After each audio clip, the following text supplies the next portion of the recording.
നമസ്കാരം. Hema committee report പുറത്തു വന്ന ശേഷം സിനിമയിലെ സകല സ്ത്രീകളെയും അപമാനിക്കുകയാണ് എന്ന് ഡബ്ബിംഗ് ആർട്ടിസ്റ്റ് ഭാഗ്യലക്ഷ്മി. സിനിമയിൽ സ്ത്രീകൾ നേരിടുന്ന ബുദ്ധിമുട്ട് പഠിച്ച് റിപ്പോർട്ട് സമർപ്പിക്കാനാണ് സർക്കാർ ഹേമ കമ്മിറ്റി രൂപീകരിച്ചത്. ചൂഷണത്തെക്കുറിച്ച് ജസ്റ്റിസ് ഹേമ അറിഞ്ഞിരുന്നുവെങ്കിൽ പോലീസിന് വിവരം കൈമാറണമായിരുന്നു. സ്ത്രീകൾക്കെതിരെ സ്ത്രീകളുടെ കൂട്ടായ്മ പ്രവർത്തിക്കുന്നു.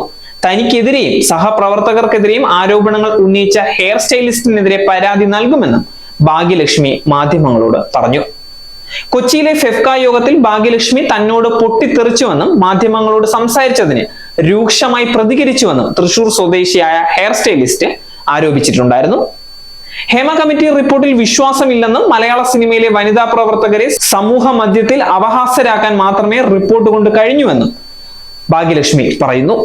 WCC സ്ത്രീകൾക്കെതിരെ പ്രവർത്തിക്കുന്ന സംഘടനയാണെന്നും ഭാഗ്യലക്ഷ്മി കുറ്റപ്പെടുത്തുന്നു. മലയാള സിനിമയിൽ ലോകം മുഴുവൻ നടന്ന് പഴി പറയുകയാണ് WCC നേതൃത്വം. വനിതാ കൂട്ടായ്മ എന്നാൽ ഏതാനും നടിമാർ മാത്രമല്ല. രഞ്ജിത്തിന്റെ കേസിൽ നടി രേവതിയുടെ പേര് വന്നിട്ടും WCC അംഗമായതുകൊണ്ട് മാത്രം രേവതിക്കെതിരെ ഒരു ആരോപണങ്ങളും ഉയരുന്നില്ല എന്നും ഭാഗ്യലക്ഷ്മി കുറ്റപ്പെടുത്തി. എതിർപക്ഷത്തുള്ള ഒരു നടിയായിരുന്നു എന്നുണ്ടെങ്കിൽ ഇങ്ങനെയൊക്കെ സംഭവിക്കുമോ എന്നും ഭാഗ്യലക്ഷ്മി ചോദിക്കുകയാണ്. 100 കണക്കിന് വനിതാ തൊഴിലാളികൾ ഈ രംഗത്ത് പ്രവർത്തിക്കുന്നുണ്ട് എന്ന് ഓർക്കണം.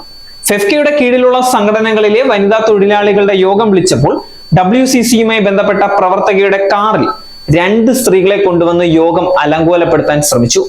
സംഘടനയിലെ അംഗങ്ങളായ ഹെയർ ഡ്രസ്സർമാർക്കെതിരെ വില കുറഞ്ഞ ആരോപണം ഉന്നയിക്കാൻ ബോധപൂർവം ശ്രമിക്കുകയായിരുന്നു.